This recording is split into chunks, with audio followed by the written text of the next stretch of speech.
Um simples jantar em família seria o estopim para virar minha vida de cabeça para baixo. Depois de anos sustentando minha mãe e minha irmã, acreditando que um dia seria valorizada, ouvi a frase que destruiu qualquer ilusão que eu ainda tinha: seu quarto vai ser usado pelo noivo da sua irmã e pelos sogros dele. Pegue suas coisas e saia.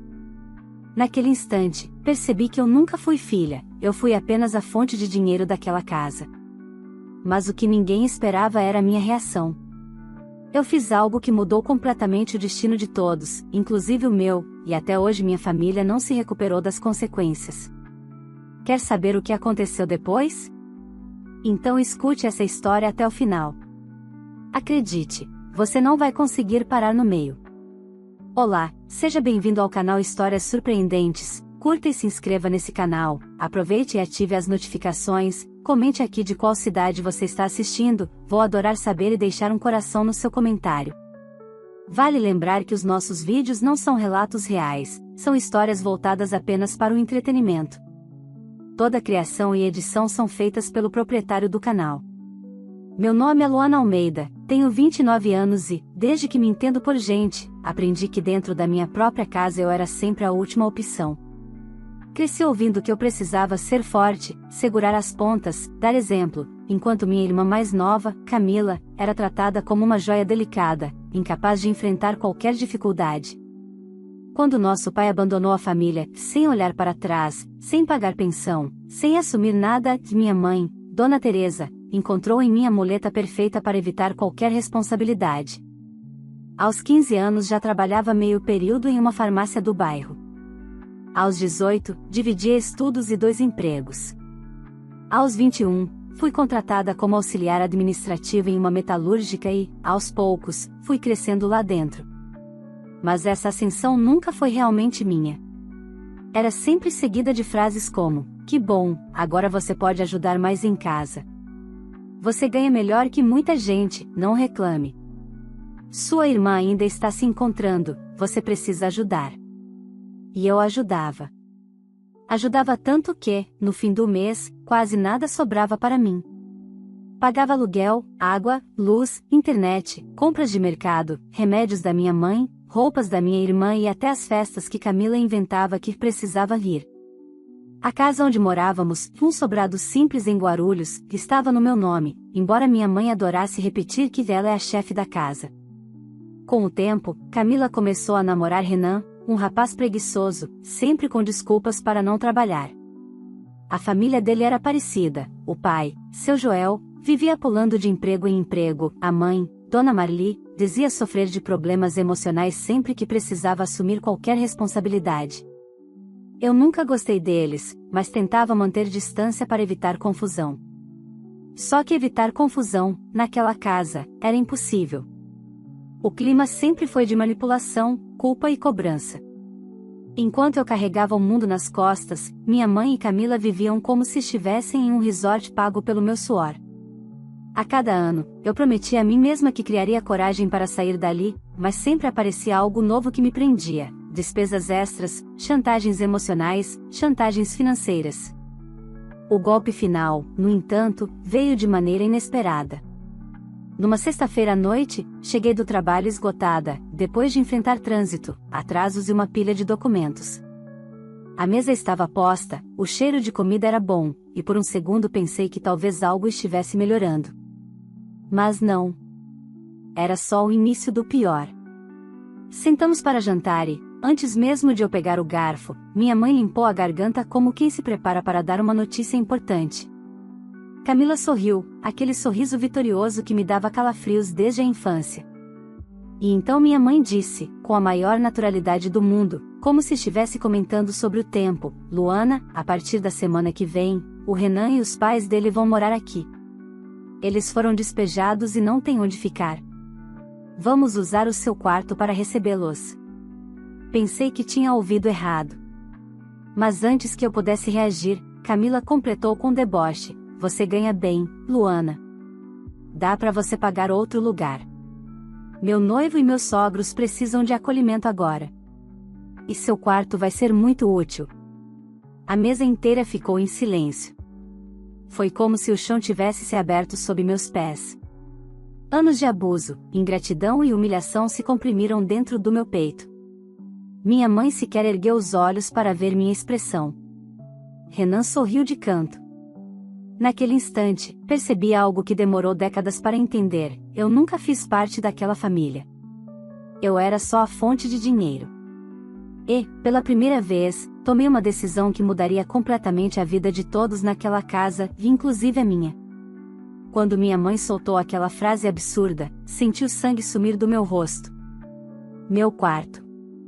Minha única parte da casa onde eu tinha um pouco de paz, privacidade e espaço para respirar, entregue para 3 pessoas que mal conhecíamos, que nunca fizeram nada por nós e que ainda tratavam Camila como se ela fosse uma princesa intocável. Demorei alguns segundos para processar. Olhei primeiro para Renan, depois para Camila, e então para minha mãe. Os 3 tinham a mesma expressão: não era pedido, era imposição. E o mais assustador era que eles realmente acreditavam que aquilo era normal. Vocês só podem estar brincando, consegui dizer, tentando controlar a tremedeira na voz. Brincando? Camila riu como se eu tivesse contado uma piada. Luana, por favor. É só um quarto. É o meu quarto. E daí? Minha mãe rebateu com impaciência. Você é adulta. Pode muito bem se virar. Renan e os pais dele precisam de ajuda. Eles são família agora. Família. Essa palavra doeu como um tapa. Eu passei a vida inteira sustentando aquelas 2 mulheres, e nunca fui tratada como família, apenas como provedora. Mas os sogros da minha irmã, esses eram acolhidos sem esforço algum.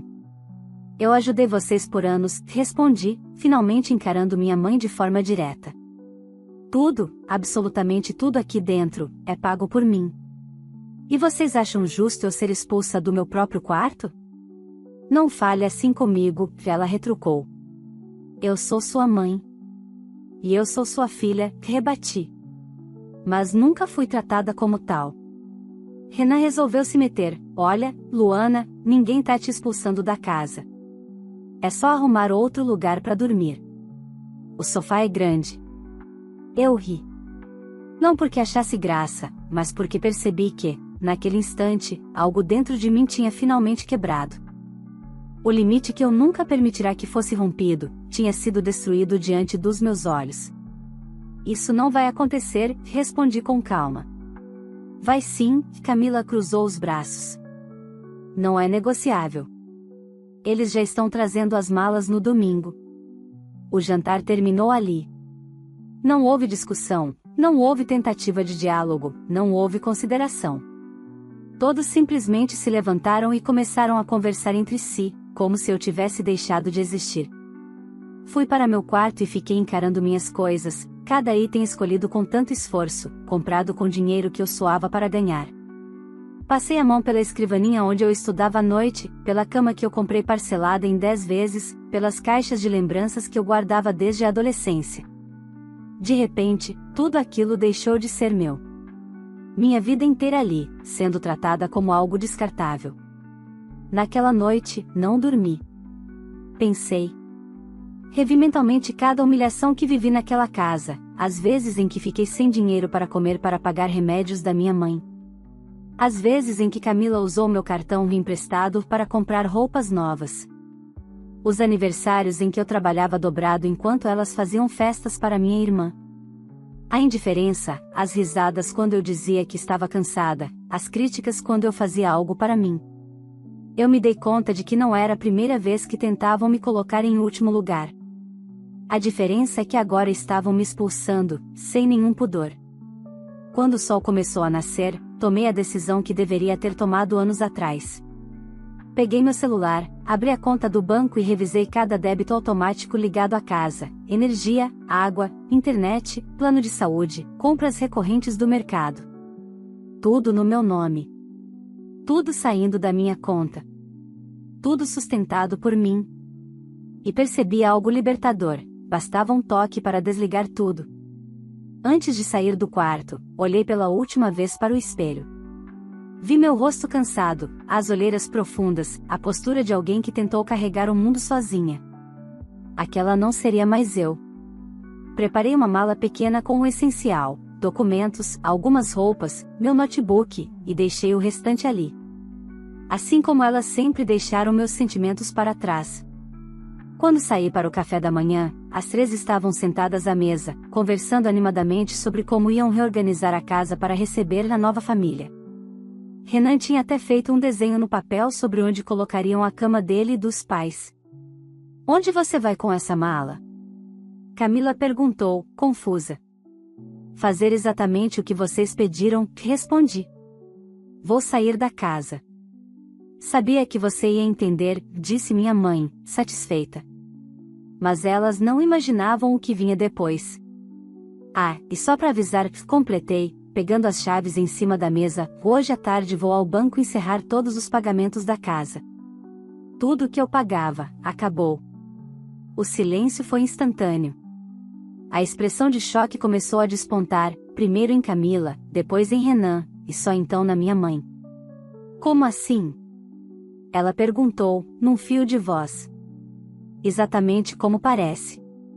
Vocês querem que eu saia? Ótimo. Mas eu não sustento ninguém mais." Saí pela porta sem olhar para trás. E, pela primeira vez na vida, senti o gostinho verdadeiro da liberdade. Saí daquela casa com a mala nas mãos e o coração pulsando tão forte que parecia querer atravessar o peito. O ar da manhã era fresco, mas eu tremia por dentro, não de medo, mas da sensação inédita de estar tomando o controle da própria vida. Caminhei até o ponto de ônibus como se estivesse andando nas nuvens. Era estranho, libertador, assustador e maravilhoso ao mesmo tempo. Peguei o ônibus para o trabalho, mas meu foco estava longe dos relatórios e e-mails pendentes. Passei todo o trajeto revisando cada gasto que eu sustentava por anos, as contas de luz sempre altas porque Camila passava horas no secador e na chapinha, a água que subia absurdamente porque Renan vivia tomando banhos infinitos sempre que dormia lá, o plano de internet de fibra ótica que elas diziam ser essencial para trabalhar, mas que nunca era usado por trabalho, e sim para séries e redes sociais. Cada gasto carregava uma lembrança de ingratidão. Assim que cheguei na empresa, fui direto ao RH pedir a atualização dos meus dados bancários, uma burocracia que eu sempre adiava porque minha mãe adorava conferir meu extrato e dizer como eu devia usar meu próprio salário. Agora não teria mais isso. Depois do expediente, parei no banco e pedi para cancelar todos os débitos automáticos ligados à casa de Guarulhos. A funcionária me olhou com dúvida quando viu a quantidade. "Nossa, moça, você pagava tudo sozinha?" "Infelizmente, sim", respondi. "E agora vai parar de pagar tudo?" "Agora vou começar a viver." Saí de lá com uma leveza tão grande que parecia que eu tinha deixado 10 anos de peso sobre aquela mesa do banco. Em seguida, aluguei um quarto em uma república feminina perto da empresa. Não era luxuoso, mas era meu. Não tinha ninguém me mandando, ninguém gritando meu nome para pedir dinheiro, ninguém reclamando se eu chegasse tarde. Paguei o primeiro mês adiantado e recebi as chaves de imediato. A sensação de girar aquela chave na porta nova, foi como renascer. No mesmo dia, deixei meu celular no modo silencioso. Sabia que, mais cedo ou mais tarde, as ligações viriam, e vieram. Ainda antes de anoitecer, encontrei mais de 15 chamadas perdidas de minha mãe, umas 10 de Camila e 3 de números desconhecidos, provavelmente Renan. Não atendi nenhuma. Às 8 da noite, o celular vibrou novamente. Era uma mensagem da minha mãe: "Luana, o que você fez?" "A internet caiu. A luz está prestes a cortar. Você precisa voltar e arrumar isso imediatamente." Respirei fundo. Não respondi. Depois veio outra mensagem: "Você é muito ingrata. Depois de tudo que fiz por você?" Sorri. Ela realmente acreditava que tinha feito alguma coisa. Camila enviou logo em seguida: "Você é ridícula, Luana. Tá fazendo drama. Volta pra casa agora e ativa as contas de novo. Você não pode deixar a família nessa situação." Eu apenas bloqueei o número dela. As mensagens seguintes vieram de Renan: "Luana, você não podia ter feito isso. Meus pais estão chegando no domingo. Como vamos receber eles sem luz?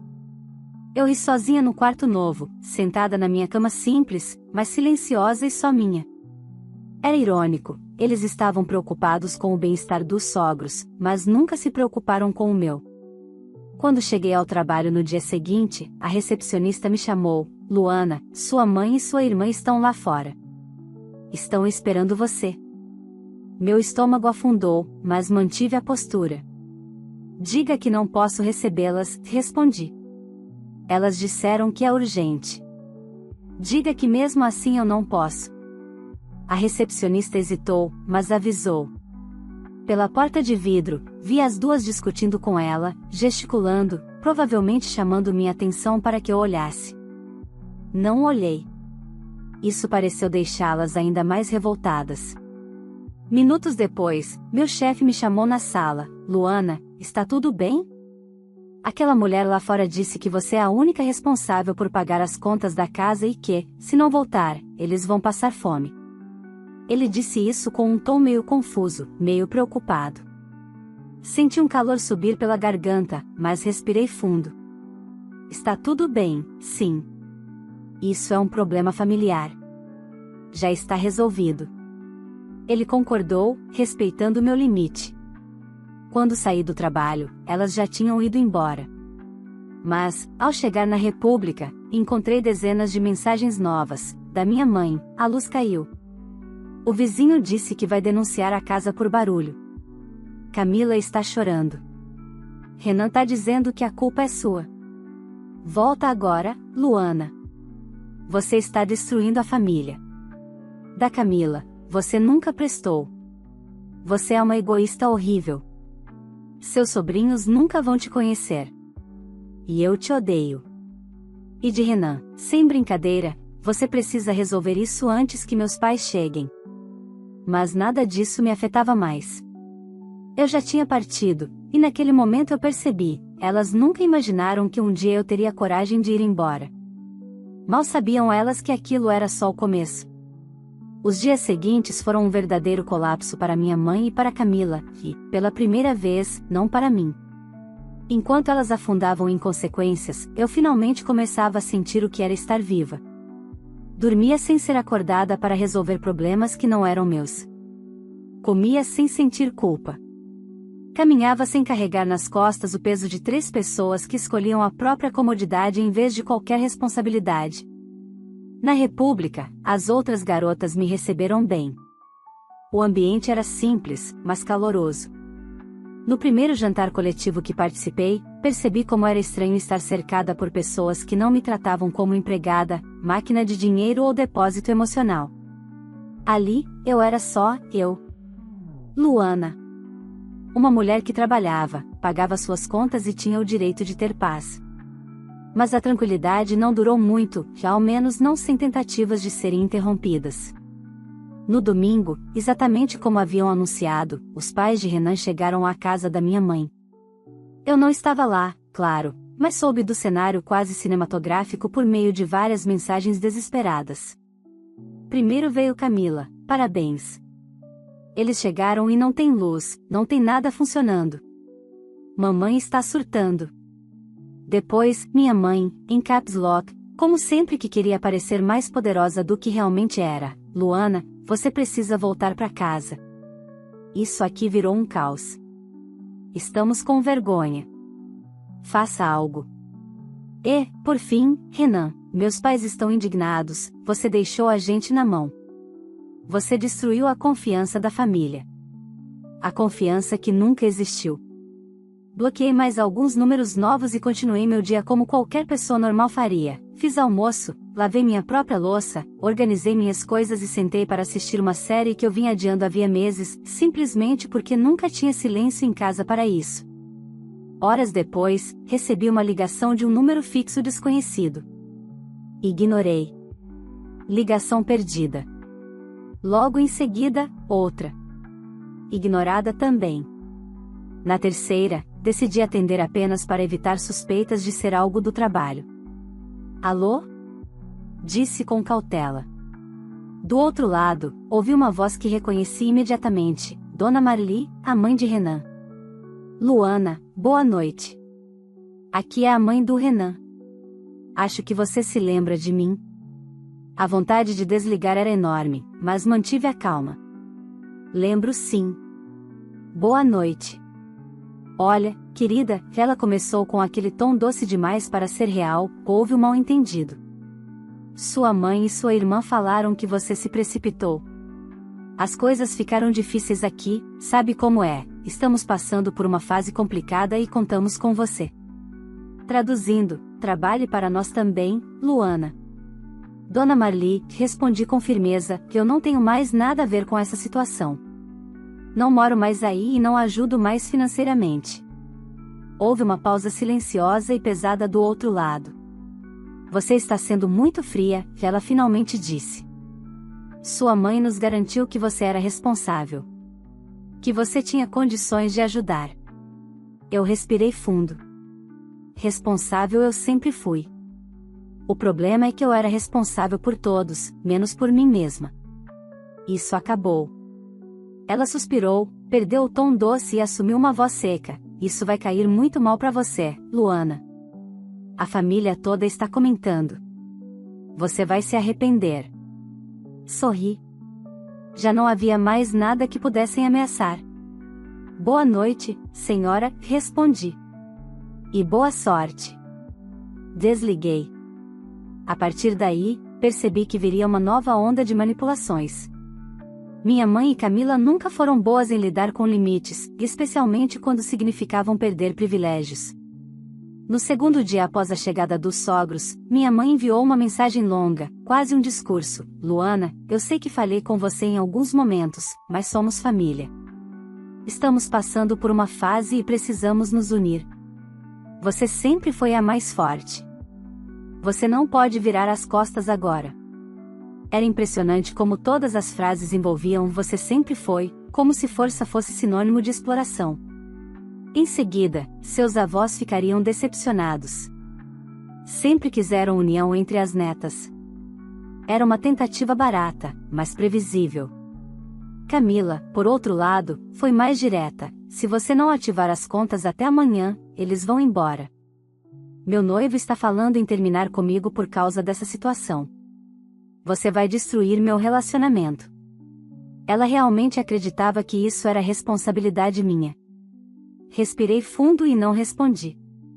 Aprendi que silêncio era a resposta mais poderosa que eu poderia dar. Na tarde de terça-feira, algo inesperado aconteceu.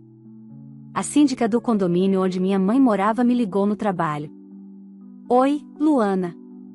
Aqui é a Débora, síndica do prédio da sua mãe. Tudo bem? Oi, Débora. Tudo sim, e você? Então, sua mãe me passou seu contato. Ela disse que você é a responsável pelo pagamento do gás e da internet do apartamento e pediu que eu falasse com você. Eu fechei os olhos por alguns segundos. Débora, deixa eu esclarecer uma coisa, eu não moro mais lá. E não sou responsável por mais nada naquela casa. Qualquer problema precisa ser resolvido por elas. Ela soltou um vá, compreensivo. Imaginei que pudesse ser algo assim. A situação lá está bem complicada. Há muita gritaria, discussões. Os novos moradores parecem meio exaltados. Posso imaginar, respondi. Qualquer coisa que você precisar, estou por aqui, tá?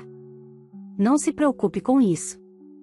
Agradeci, desliguei e senti uma paz profunda me envolver. O caos que eu deixei para trás era consequência de anos de abuso, irresponsabilidade e dependência emocional. Agora, finalmente, elas estavam encarando a realidade que sempre empurraram para cima de mim. E o mais curioso é que, pela primeira vez, eu não sentia pena. Eu me sentia livre. Uma liberdade que, eu sabia, ainda renderia efeitos muito maiores e que se ampliaria nas próximas semanas, quando a casa finalmente ruísse de vez. As semanas seguintes se transformaram em um verdadeiro terremoto emocional, não para mim, mas para elas. Enquanto eu reconstruía minha vida com passos firmes e finalmente respirava sem culpa, a casa de minha mãe se tornava uma bomba relógio prestes a explodir. E, ironicamente, toda aquela instabilidade não era causada pela minha ausência, mas sim pela presença de quem elas insistiram em colocar no meu lugar. Eu soube do caos principalmente por mensagens, relatos indiretos e, claro, pela infinita tentativa delas de me puxar de volta para o papel de provedora. Mas nada me preparou para o nível de descontrole que se instalou lá. No quarto dia após a chegada dos sogros, recebi uma ligação inesperada do meu primo André, que nunca se metia em nada. Luana, tá tudo bem? Ele perguntou, com a voz baixa. Passei ali na casa da tia Teresa. Tá uma gritaria desde ontem. Achei que fosse briga de vizinho, mas era dentro da casa. Suspirei fundo. Imagino. Eles trouxeram o noivo da Camila e os pais dele pra morar lá. E eu saí. Ah, isso explica tudo, ele disse, surpreso. Aquele povo não bate bem. E sua mãe, bom, ela nunca sabia colocar limite. Pois é. Agora ela está descobrindo isso na prática. Ele riu com um humor quase triste. Se precisar de alguma coisa, me avisa. Tô torcendo por você. Agradeci e desliguei.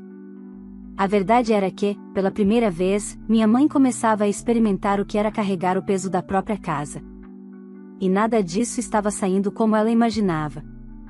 Soube por vizinhos, porque sempre tem uma senhora fofoqueira que manda mensagem por preocupação, que Renan e o pai dele viviam discutindo na varanda, fazendo escândalos que ecoavam no quarteirão inteiro. A mãe de Renan reclamava o dia todo da falta de conforto, do calor, da falta de espaço e principalmente de Camila. Sim, de Camila porque, aparentemente, não era só comigo que ela gostava de mandar. E agora ela dividia teto com pessoas que não dependiam emocionalmente dela, logo, não aceitavam suas ordens birrentas. Minha mãe, por sua vez, não sabia administrar o caos. E sem dinheiro para comida, contas atrasadas e gente estranha dormindo no sofá, ela entrou num estado de desespero crescente. Os relatos eram quase inacreditáveis, Renan dormindo no meu antigo quarto com a Camila. Os sogros ocupando a sala e exigindo o ventilador ligado o dia todo. A geladeira constantemente vazia, porque ninguém trabalhava. A síndica passando 3 vezes na semana por reclamações de briga. Vizinhos ameaçando chamar a polícia por barulho. E, em meio a tudo isso, uma sequência interminável de mensagens dramáticas, da minha mãe, Luana, a situação está ficando insustentável. Venha conversar. Somos sua família. Depois, você não entende a responsabilidade de ser mãe. Você ainda não tem filhos. E o clássico, eu te dei a vida. Você me deve respeito. Da Camila, eu não aguento mais a mãe do Renan mandando na minha casa. Tira eles daqui. Faz alguma coisa. Era quase hilário. No início, ela exigiu que eu entregasse meu quarto. Agora, percebia que entregar a casa inteira para uma família inteira era um completo desastre. Renan, em outro surto de alta importância, mandou: Luana, eu vou ser bem direto. Se você não resolver isso, eu vou reunir a família inteira e contar como você abandonou sua mãe. Eu só respondi com um bloco. Cada nova ameaça me dava ainda mais certeza, eu nunca deveria ter ficado naquela casa por tanto tempo. Mas a situação atingiu um novo patamar quando, numa sexta-feira à noite, recebi uma mensagem da síndica: Luana, boa noite. Só para você saber, sua mãe está quase sendo multada. Recebemos denúncias de agressão verbal e perturbação do sossego. O estômago afundou. Não por pena delas, mas por perceber o quão rápido tudo degringolava sem controle. No domingo seguinte, Camila finalmente me enviou uma mensagem completamente diferente do habitual tom arrogante, inacreditável. Renan me largou. Disse que não aguenta mais esse ambiente e que eu sou igual você, uma ingrata. Engoli seco. Não porque senti pena, mas porque a ironia era perfeita demais para ignorar. Camila passou a vida inteira apoiada em mim. E agora tinha apoiado toda a vida no noivo, que, no primeiro sinal de caos, fugiu. Minha mãe mandou outra mensagem mais tarde: Luana, a Marli e o Joel foram embora sem avisar. Levaram coisas daqui. Eu estou desesperada. Venha pra casa.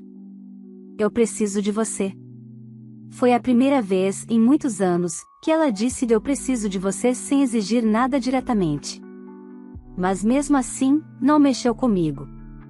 A essa altura, minha liberdade já tinha criado raízes dentro de mim. Eu dormia bem, alimentava-me melhor, sorria mais, recomeçava meus planos. Não havia espaço para a culpa onde antes havia dor. Eu não voltaria. Não resgataria ninguém. Não pagaria contas. Não estabilizaria um caos criado por escolhas que nunca foram minhas. No fim daquela semana, uma foto enviada pela síndica marcou o ponto sem retorno. A sala da casa que eu sustentara por anos estava completamente vazia, caixas espalhadas pelo chão, objetos quebrados e minha mãe sentada no meio, com a cabeça entre as mãos. Era o retrato perfeito da consequência. E eu, olhando aquela imagem, não senti ódio. Não senti prazer. Não senti pena. Eu senti fim. O fim de uma etapa da minha vida que sempre me foi arrancada. Agora, pela primeira vez, quem tinha o controle era eu, e nada, absolutamente nada, me faria voltar para aquela casa. A ruína delas não era minha culpa. Era a soma de todas as escolhas erradas que fizeram enquanto esperavam que eu suportasse tudo. E agora, faltava apenas o último capítulo, o momento em que cada peça se encaixaria de vez. O colapso final veio mais rápido do que eu imaginava. Na semana seguinte, enquanto eu vivia minha rotina nova com uma tranquilidade quase surreal, as mensagens que minha mãe e Camila mandavam começaram a diminuir. Não porque a situação tivesse melhorado, mas porque elas simplesmente não tinham mais forças para continuar fingindo controle. Eu sabia, por vizinhos e pela síndica, que a relação dentro daquela casa tinha se tornado insustentável. Com os sogros de Renan desaparecidos e levando algumas coisas, Camila sem noivo e sem apoio, e minha mãe atolada em contas que jamais poderia pagar, a situação chegou ao ponto que durante anos tentaram evitar, a responsabilidade finalmente bateu à porta delas. Na quarta-feira à tarde, enquanto eu saía do trabalho, meu celular vibrou com uma mensagem de um número desconhecido. Abri sem muita expectativa. Luana, aqui é a Débora, síndica do prédio. A ordem de despejo saiu. Parecia inevitável. Mas ver aquelas palavras escritas me trouxe um silêncio interno profundo, como se uma parte da minha história estivesse sendo encerrada, oficialmente. Entendi, Débora. Obrigada por me avisar. Eles têm até o fim da semana para retirar tudo, ela continuou, com cuidado na voz. Sua mãe, enfim, está muito abalada. Só queria que você soubesse. Agradeci e desliguei. Não havia nada mais a ser feito, e, pela primeira vez, isso não me destruía. Nos dias seguintes, recebi apenas fragmentos da situação, fotos, áudios vazados, comentários indiretos. A síndica me enviou uma imagem que parecia saída de um filme pós-apocalíptico, caixas rasgadas, roupas jogadas no chão, minha mãe discutindo com Camila na calçada enquanto funcionários de uma transportadora removiam o pouco que restava. O portão do prédio estava aberto, e vizinhos observavam, indignados ou curiosos. Elas não tinham mais para onde ir. Minha mãe acabou alugando um quarto minúsculo em uma pensão velha 2 ruas atrás do centro, o tipo de lugar onde o barulho nunca cessa, o cheiro nunca melhora e a solidão pesa mais que o colchão. Camila teve que dividir a cama com ela por alguns dias, até encontrar uma vaga como atendente temporária em uma loja popular. Era o único emprego que aceitou contratá-la sem referência. Nenhuma delas estava preparada para o mundo real, nenhuma sabia quanto custa manter uma casa. Nenhuma entendia o valor do trabalho. E agora, finalmente, encaravam essa verdade sem terem mais onde se apoiar. Eu me mantive firme. Nunca respondi. Nunca procurei. Nunca voltei atrás. Não porque eu quisesse puni-las, mas porque eu finalmente tinha entendido o que sempre me negaram. Eu também era uma pessoa merecedora de paz. Meses passaram, e minha vida floresceu de maneiras que eu jamais imaginaria enquanto estava presa naquela casa. Consegui uma promoção na empresa, mudei da República para um pequeno apartamento só meu e comecei a recuperar partes de mim que nem sabia que estavam adormecidas, meus hobbies, meu gosto por música, meu tempo, meu silêncio. E principalmente, minha identidade. Minha mãe tentou contato de tempos em tempos. Primeiro com culpa, você me abandonou. Depois com arrogância, você só conseguiu isso porque eu te criei. E por fim, com desespero, Camila não consegue pagar a pensão. Você pode ajudar só esse mês? Eu bloqueei cada tentativa com a mesma leveza de quem fecha uma janela durante a chuva. Já Camila, essa desapareceu. Talvez por vergonha, talvez por orgulho. Talvez porque, pela primeira vez, precisou enfrentar sozinha as consequências da vida adulta e descobriu que culpar os outros não pagava contas. Se eu sentia falta? Não. Pela primeira vez, minha resposta era um não firme, claro e pleno. Eu não sentia falta do peso, do medo, da pressão, do ciclo interminável de exploração.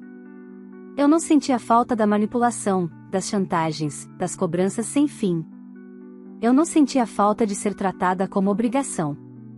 Eu sentia falta apenas da pessoa que eu poderia ter sido se tivesse me libertado antes.